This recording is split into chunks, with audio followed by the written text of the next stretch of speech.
perform the eye assessment. We already know that the eye is an important organ for our sense of sight. First, review the client's previous medical records if available, to have a short background about the patient's past medical history.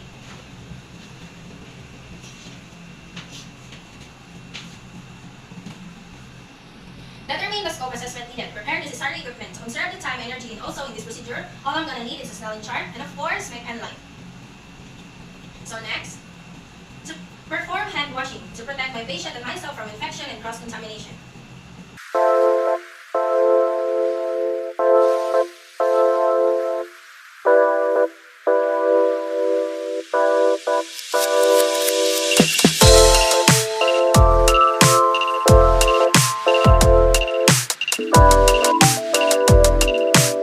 Next, greet the client politely, introduce yourself and verify the client's identity. Ask how the client would like to be called during the assessment. Establish rapport with the client. To have respect to the patient and also identify if the assigned patient to you is inclined through asking your basic information. Allow the patient to ask or raise some questions. Good morning, sir. I am Keisha Weber, your student nurse for today. So may I see your hand, please? Please state your name and birthday, please. Okay. How would you like me to call you? Okay, Carl. Next, explain the procedure to the client and how he or she can participate during the assessment. Provide the client the opportunity to clarify, ask, or raise any concern so that the client will know what are the things that will be conducted to them. So today, I'll be doing an eye assessment, so I'm going to check if your eyes is clear and how good is your eyesight is. And of course, check if there is any spot or any angles which you have trouble seeing. Okay, during the conduct assessment, I might need you to stand up, sit down, with something shine light in your eyes. And the result will be documented and it all kept confidential. Will be that alright to you, Carl? Yes, Okay, do you have any questions or clarifications or anything? so far. Next, ensure the client's comfort, privacy, confidentiality. Assessment setting was assured to be safe, secure, and free from distraction. Position client to be seated comfortably. To keep the patient's information confidential and so that the patient will be comfortable. Okay, would you mind if I close the door outside so that we cannot disturb?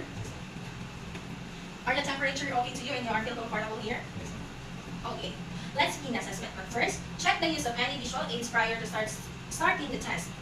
To know if the patient has already eye problems, so may I ask, do you use any contact lenses or graded lenses? Okay.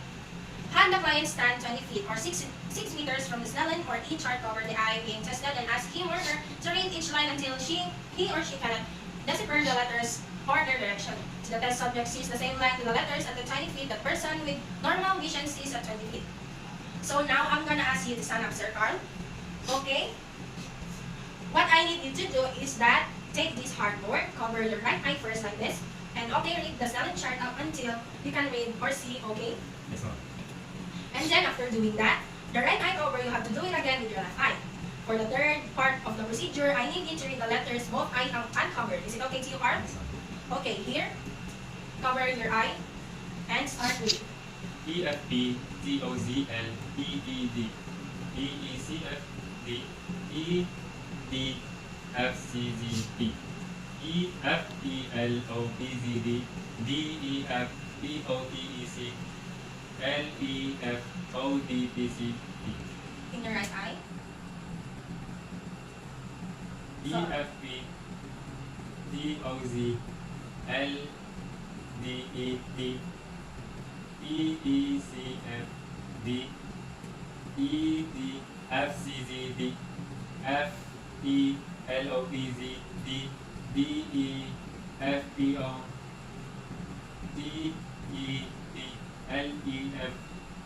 LEFODPCP, May I take that hardboard? So read it again with the both eyes uncovered, okay?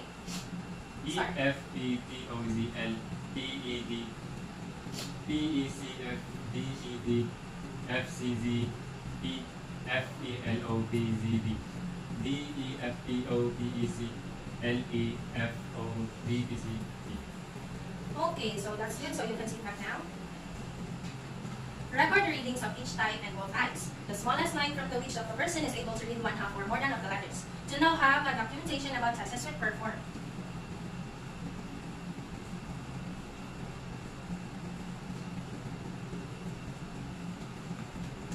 Perform selected vision tests such as light perception, hand movements, then count fingers if necessary. If the client is unable to see even the top line, 200/200 of the Snellen type chart. So So, to know if the client sees the light, if he can see your hand movements, and also if they can still see afar. So, sir, I need you to tell me how the fingers that I'm raising, okay? Up. Counting. 2, 3, 4, 5. 1. Okay. So, another, I need you to tell me what direction I am pointing, okay? Right. Left. Up. Down. Lagi. Okay. Then, next, I need you to tell me if you can see the light, okay?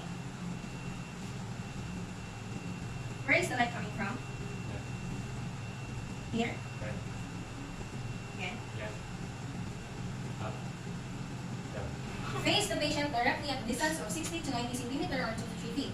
This is the proper distance in assessing the patient. Instructed the client to look directly into examiner's eye with both eyes so that the patient will know what they will do. Okay, sir, I need you to do is just to look both into my eyes, okay? So, say the word okay if you see, or if you first spot or see my fingers entering your visual field, okay? Okay. Place hand about 2 feet apart the lateral patient's ear. To assess the patient can see the movement of your hand if there is no abnormalities in your eye. So, like this, tell me the word okay if you see it. Or entering your visual field, okay? Okay. Slowly move wiggling fingers of both hands along imaginary bow until the patient identifies them as the client to tell them when the moving object is first spotted. To know if the patient already seen the eye of the nurse, the patient will say okay. Okay. Okay. Okay. Okay. Okay. Okay. Repeated action in the upper and lower temporal quadrants to know if the patient both eyes are okay and there are no problems whether in the right or left eye. So, if a defect is detected, slowly move wiggling fingers from the defective area of the field toward the better vision. Repeated this at the several levels until the border of the defect has been defined. To assess if there is a problem in the eye of the patient in their left or right, slowing the move of the fingers until the patient sees it. Okay, someone have trouble in the right eyes. So let's do the wiggling of the fingers again. So tell me okay if you first spot my fingers entering your visual field again, okay?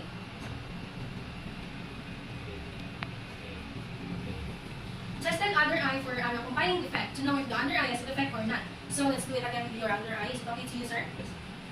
Visually, Okay. Okay. Okay. visually inspected the eyes for the alignment and symmetry. To know if the eye of the patient is aligned and symmetrical. Okay, now we'll be checking your eyes. So first,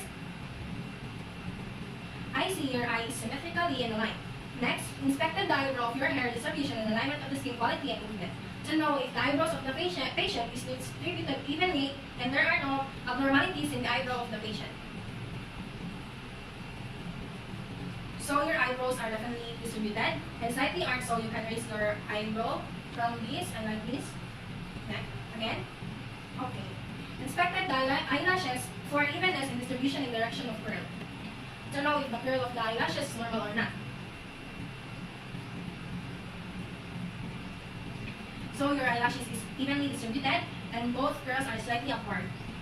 Inspected the eyelids for surface characteristic and the position in the relation to cornea, ability to blink, and frequency of the blinking. Inspected the lower eyelids when the clients are closed to know if there are discoloration in the eyes of the patient and if blinking of the eye of the patient is normal. So close your eyes, please. Okay, there is no any discoloration foundation, so you can open your eyes now. So next, inspect the area over the lacrimal gland and lacrimal sac of swelling to know if there are edema, tearing, or swelling in the lacrimal sac and gland. So okay, I'm gonna inspect your lacrimal sac and gland. Is it okay to you, Carl? Okay, no edema, no swelling, no tearing, and lacrimal sac is good. Okay, ask the patient to look up and press the lower lid of the patient with one stump afterward to assess the sclera and bulbar conjunctiva to know some abnormalities in the patient eye. So okay, look up. Okay. Invert the diamond to assess the collateral conjunctiva to see if there are some defect of the patient eyelid. Inspect carefully each iris and pupil to know some defects or problems in the patient's iris and pupil. So now I'm gonna inspecting for your iris and pupil. Just look straight into my eyes, okay? Okay.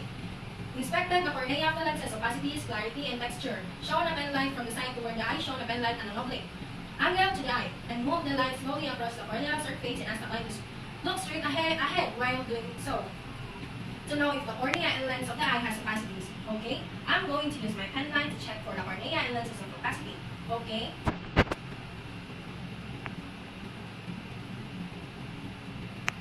There are no edema. Darken the room partially, ask the client to look into the distance to know if the patient still can see the light is off. So now I need to close the light. Is it okay to you, Carl? Shine a light obliquely into each pupil in turn using a pen light approaching from the side to know if the eye has a reaction if it's shined using the pen light. So I'm gonna need to shine again with my pen light to the eyes to check your direct and consensual direction of your eyes. Look for direct and consensual reaction to know some eye problems, defect, or abnormalities.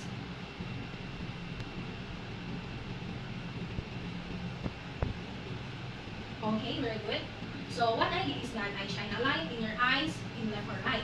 Then it's constructed as a direct reaction for the consensual. It means that when I shine a light in your eye, in the left and the right, I also constricted, which is pretty normal. So held an object or pen light pencil about 10 centimeters or 4 inches from the bridge of the client's nose to know if the patient were the object more actively. Now the assessment, people's reaction to accommodation. Inspect the client to look first at the top object and the distant object behind the pen light. Instruct them then to alternate the gaze from the near to far object. Observe the pupil response to know if the patient can still see the object in near or far. So what I need you to do is focus in the tip of my pen and light. Okay. Ask the client to look the near object and move the pen light pencil toward the client's nose to know if the patient can see the wall at the same time on the tip of my pen. Okay. But first, may I light the again. And then, look at the wall, at the pin of my pen, the wall, the tip of my pen. Okay. From about 2 feet directly in front of the patient, show a light into the patient's eyes and ask the patient to look at it to know some abnormalities in the cornea of the patient using the pen light. So now I'll be performing Hesburge test. Okay, so basically I'm just going to shine light in your eyes and then look for reflection of your cornea. Inspect the reflection of corneas to know some discoloration, defect, and so on. Okay? Look for the direct consensual reaction to know some reaction of the eye, direction, and consensual. So just straight look to me, okay?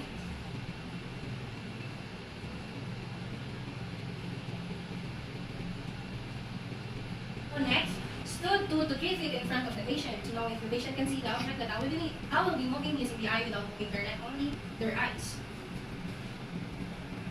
So, okay, now, I'll be performing cardinal fields of gaze test. Okay, so I need you to follow the tip of my pen with my pen light with using your eyes only, not moving your neck, only just your eyes. Okay? Look for the jerky movement of nystagmus in the lateral gaze and upward gaze to know some abnormalities in the lateral upward gaze. Just look at the tip of my pen light, okay?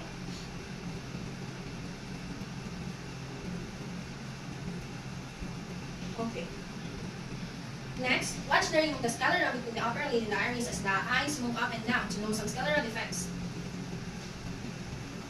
Next, ask the patient to look the examiner's finger as the examiner moves towards the bridge to the nose. Check eye convergence to know some abnormalities in the eye convergence of the patient. Okay, so now I will be testing your convergence. Simply just follow the pen, okay?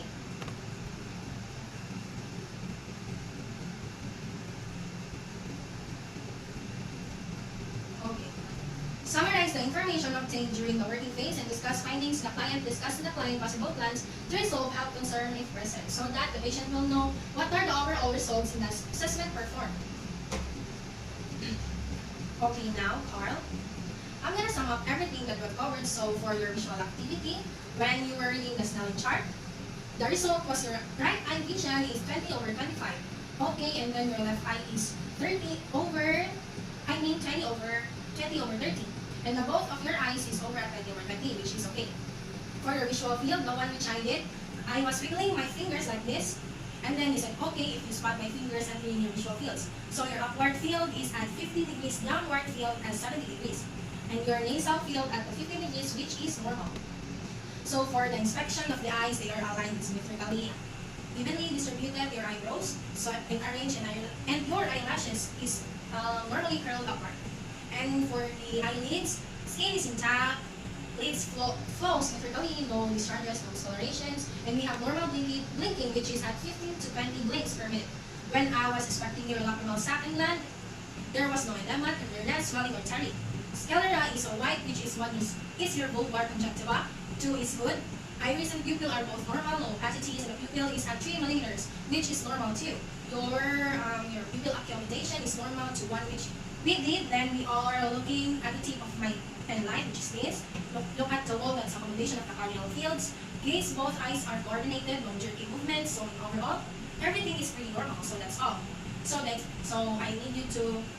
So far, there is no problem with your eyes, and I have just a little advice: just minimize exposure to gadget screen, such as your cell phones, tablet, laptops, or anything gadgets that may affect your eyes. Okay, then have a rest for an hour, spending time with your gadget, Carl. Okay. Okay. Okay, do you have some questions or some clarifications? Would you mind? Okay, so that's all for the eye assessment. Thank you very much for your cooperation, Carl.